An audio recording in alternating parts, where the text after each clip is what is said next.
never thought a moment of weakness would change everything. That night, I sat in the corner of my room, hugging my knees, quietly crying into the silence.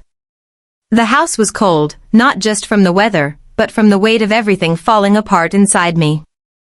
My marriage, my trust, my peace of mind, all slipping away. I felt invisible in my own home, unwanted in my own skin. And just when I thought no one could see me, no one cared, he did. My landlord, Mr. Ade, had always been polite, distant but kind. He wasn't someone I ever looked at twice, just a middle-aged man who kept the building in shape and minded his business. But that night, something shifted. I don't even know how he noticed, or why he knocked on my door. Maybe he heard me crying. Maybe he was just passing by. But when I opened the door with tears still wet on my face, he didn't ask questions. He just looked at me with the kind of concern I hadn't seen in months, maybe longer.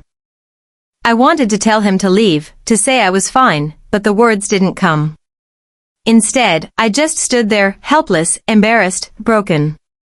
He stepped inside, slowly, carefully, as if making sure I was okay with it. Then, without saying much, he sat beside me on the worn-out couch and offered a glass of water. His voice was gentle, calm. "You don't have to explain," he said. "But you don't have to go through this alone either." The pain I'd been carrying burst out in a quiet sob. I didn't mean to cry harder, but his presence felt safe in a way I didn't expect. Maybe I was just desperate to feel seen again. Or maybe I was tired of pretending to be strong. As I spoke, bits and pieces of my story came out, how my husband had grown distant, how I felt neglected, how the love we once shared had turned cold. Mr. Ade just listened. Not judging, not interrupting. Just there. Then something happened that I still don't know how to explain. He reached out, slowly, and placed his hand gently on my shoulder. It wasn't inappropriate. It wasn't aggressive. It was comforting, in a way that made me freeze, not from fear, but from confusion. I hadn't felt a human touch in so long. I didn't know if I needed it, wanted it, or feared it. My heart pounded, and in that small moment, something passed between us that neither of us expected. I know how it sounds. I know what people might think. But nothing was clear in that moment, not my feelings, not my boundaries, not my intentions. All I knew was that something changed the moment he touched me. And deep down, I knew this was the beginning of something I wasn't ready for. But what happened after, that's where the real story begins. I didn't sleep that night. I just lay there, staring at the ceiling, replaying everything over and over in my mind. That quiet moment with Mr. Ade, his touch, his silence, the way he looked at me like I mattered, was something I couldn't shake off. It wasn't love. It wasn't desire. It was something in between, something I couldn't name. And maybe that was what made it feel even more dangerous. The next morning, I woke up to an empty house. My husband had left early, like he always did, without a word or a glance. We barely spoke anymore unless it was about bills or groceries. Sometimes I'd wonder if he even noticed I was still there. He used to be different. We both were. There was a time when he'd rush home to me, when I was the only thing that lit up his face. But somewhere along the line, that warmth faded, and all that remained was a cold routine. We were sharing space, but not a life. Later that afternoon, I ran into Mr. Ade again near the front gate. He greeted me politely, like nothing happened. And for a second, I wondered if I had imagined the whole thing. Maybe I had read too much into that quiet gesture. Maybe he was just being kind, and I was the one looking for something more, anything, to hold on to. But then he looked at me, and I saw it again. That same quiet awareness. He didn't say much, just asked if I was feeling better. I nodded, but my heart skipped a beat. He wasn't pushing, but his presence lingered longer than necessary. There was a question in his eyes, one neither of us dared to ask. I didn't know what he wanted from me, or if he wanted anything at all. But I knew something was changing. And once that shift begins, it's hard to pretend it didn't happen. In the days that followed, I found myself noticing him more. The way he took care of the compound, how he spoke to the other tenants, how calm and steady he seemed. I started wondering about his life. Was he married? Was he lonely too? I never thought I'd be thinking about my landlord like this, especially not while still married. But the truth was, my heart was aching for connection. And it scared me how close I was to finding it somewhere I never expected. Still, nothing happened. Not really. Just a few more short conversations, a few more glances that lingered too long. But the weight of it all grew heavier, and each time I saw him, I felt something inside me pulling in a direction I wasn't sure I could control. And then came the day that changed everything. The day I let my guard down, just for a moment. It started with a knock, soft, almost hesitant. I wasn't expecting anyone that evening. My husband had texted earlier to say he'd be working late, again. I didn't even bother replying. I had gotten used to the silence between us, the growing distance that felt more like a wall every day. When I opened the door, Mr. Ade stood there, holding a small bag of groceries. He smiled gently, saying he had picked up extra things and thought I might need them. It was a kind gesture, something simple, but in that moment it felt so rare, so personal. I invited him in, unsure why. Maybe I just didn't want to be alone. Maybe I wanted someone to sit with me in the quiet, someone who didn't make me feel like I was invisible. We talked about small things at first, how the rain had been falling for days, how the other tenants were complaining about the plumbing again. But even with the casual topics, the tension sat between us, unspoken but real. It was in the pauses, the way our eyes met and quickly looked away. I tried not to feel it, but it was there. He told me a little about his life too, how he had lost his wife years ago, how he'd never remarried. He said it without drama, but I could tell there was still pain in his voice. I listened, quietly, feeling a strange mix of guilt and understanding. Here we were, two lonely people under the same roof, both carrying things we didn't speak of out loud. And though nothing happened, the air between us grew heavier, harder to ignore. That night, after he left, I stood in the living room alone, the bag of groceries still on the table. I felt like I had crossed some invisible line, even though I hadn't done anything wrong. But emotionally, something was shifting. I started noticing the way I'd wait to hear his footsteps outside, how I'd fix my hair before going to take out the trash, just in case I saw him. It was subtle, but it was real. At the same time, my husband began acting strange. More distant than usual, distracted. He stopped even pretending to care where I was or who I was with. One night, I found a message on his phone, just a name and a heart emoji. I didn't say anything, not yet. I was too stunned. Too tired. But I knew deep down that something was unraveling, and I wasn't sure if it was my marriage, my mind, or both. And still, in the middle of it all, I kept thinking about Mr. Ade. The tension in the house became something I could feel in my skin. Every time my husband walked in, it was like a stranger entering. He barely looked at me, and when he did, it was always with tired, distracted eyes. I stopped trying to ask where he'd been or why he stayed out so late. The truth was, I didn't want to hear lies anymore. And in some strange way, I had started emotionally checking out, just like he had, only I had someone else silently pulling me back to life. Mr. Ade and I didn't speak often, but the few moments we shared had started to feel louder than any words. A simple good morning from him lingered with me all day. I began to catch myself waiting at the window, watching him walk around the compound. There was this quiet rhythm building between us, something fragile but intense. We hadn't crossed any obvious lines, but I could feel the line thinning more and more each day. One evening, as I was heading upstairs with a bag of laundry, I ran into Mr. Ade in the hallway. It was late, and the lights in the corridor flickered like they always did. We both paused, our eyes meeting for a second too long. He asked if I was okay, his voice low, careful. I wanted to say no, I wasn't okay. That I felt like I was losing myself. But instead, I nodded, forcing a small smile. He stepped aside to let me pass, but something in that moment held us still. Then came the night everything began to spiral. I had just come back from the store when I saw a woman leaving our gate. She looked familiar, but I couldn't place her until I saw her get into a car, my husband's car. My stomach dropped. She didn't even look back. When I walked inside, he was already on the couch, acting like nothing happened. I wanted to scream, to throw the truth in his face. But instead, I walked past him silently, straight into the kitchen, trying to breathe. Later that night, as I sat in the dark with my thoughts tearing through me, I heard a knock at the back door. It was quiet. Almost unsure.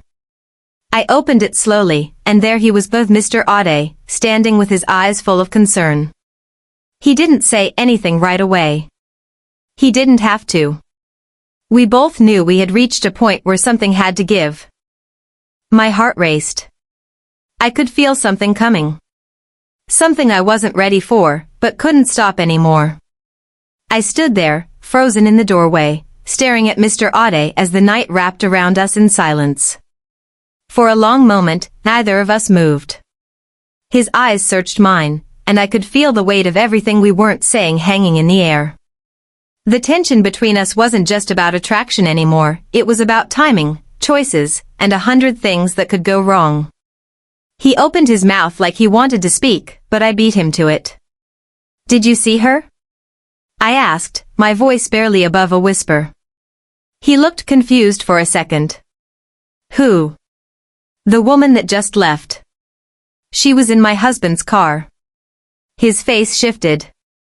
I saw it in his eyes, he understood. He stepped inside gently, and I didn't stop him. We sat in the small kitchen, the only light coming from the fridge I hadn't shut properly. I told him everything, or at least enough for him to know that my marriage had officially broken beyond repair. He didn't speak for a while. When he finally did, his voice was calm, but there was something under it, something tight, controlled. "I didn't want to be the reason you made any decisions," he said quietly. "But now I wonder if you're already standing in the middle of one." I didn't respond. I couldn't. My heart was racing with confusion, hurt, and this strange, growing urge to lean closer to the only person who seemed to see me. But just as I was about to speak, just as I was about to ask the one question that had been stuck in my chest for weeks, my phone lit up on the table. A message. I picked it up, and my stomach flipped. "I know everything. Be careful who you cry to. Unknown." I stared at it, frozen. My hands began to tremble. Mr. Ade saw the look on my face. "What is it?" he asked. I turned the phone toward him, and for the first time, I saw fear in his eyes too. He took the phone from me, reading the message twice. His expression darkened, and his body tensed.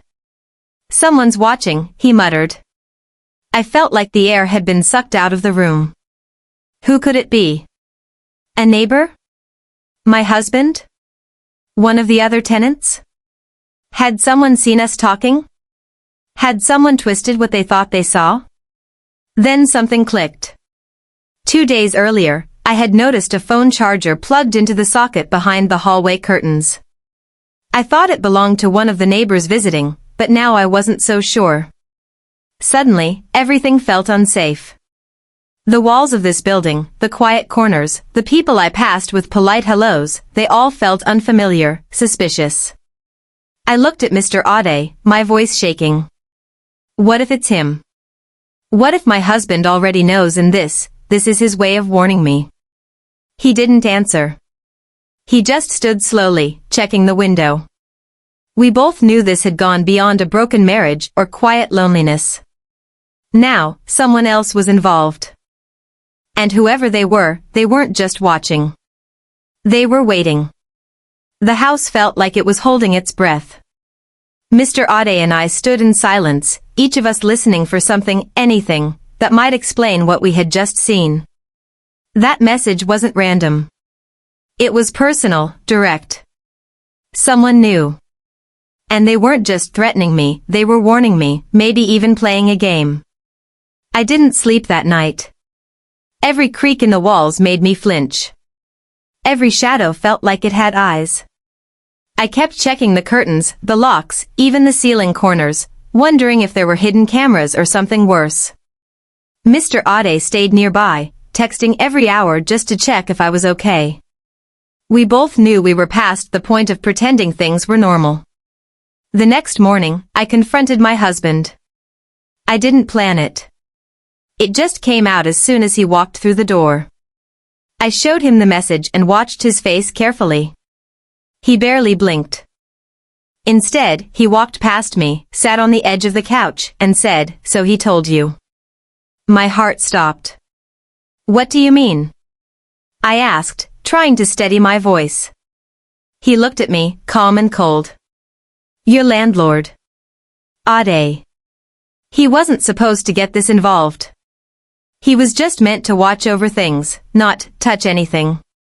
I felt my stomach turn. "What are you talking about?" He leaned back, eyes locked on mine. "Mr. Ade has worked for my family for years. He was the one who helped me get this place cheap after we got married. My uncle owns the property, and Ade keeps an eye on the tenants, especially when things start going off track." I could barely breathe. "You hired him to watch me?" He shrugged. "Not at first. But after I started noticing you pulling away, crying in corners, acting distant. I needed someone close by to make sure you didn't do anything stupid."